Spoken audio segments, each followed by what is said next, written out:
Les consonnes ont un impact considérable sur notre débit d'air. On a déjà besoin d'une bonne maîtrise de leur production, mais comment rester efficace quand il y en a deux, voire même plus de suite? Les décisions que nous allons prendre ici vont être déterminantes dans la gestion de notre débit. Celles qui m'intéressent ici sont celles qui sont assemblées en couples fricative, occlusive ou l'inverse. Voici des couples fréquents de cette catégorie.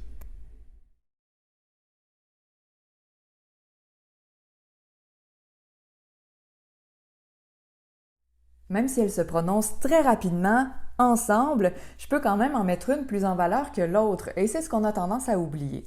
Si je pense à la stabilité de mon débit d'air, je veux prioriser celle qui est la moins propice à l'augmenter et voir celle qui est la plus propice à agir comme garde-fou pour ce débit d'air-là, c'est-à-dire la consonne occlusive.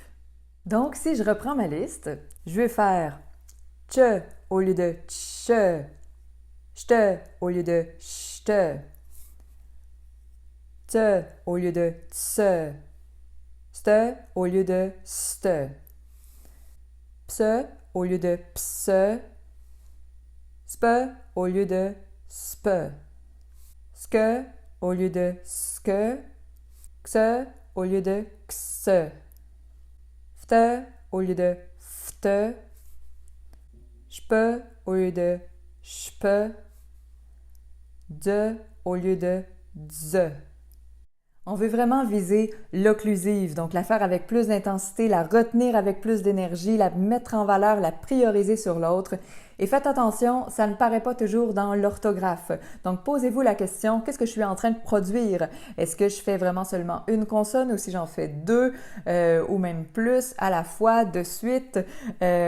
Donc ça peut vraiment avoir un impact sur le degré de stabilité, de maîtrise, de facilité à chanter une phrase musicale, voire une chanson ou une pièce au complet. C'est vraiment, y porter attention peut vraiment nous aider à en prendre conscience, se questionner là-dessus.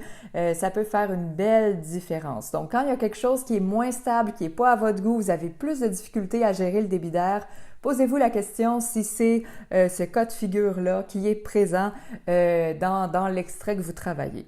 À la prochaine! Pour bien préparer vos plis vocaux à travailler, vous pouvez cliquer juste en dessous, il y a un réchauffement vocal gratuit à votre disposition. N'hésitez pas!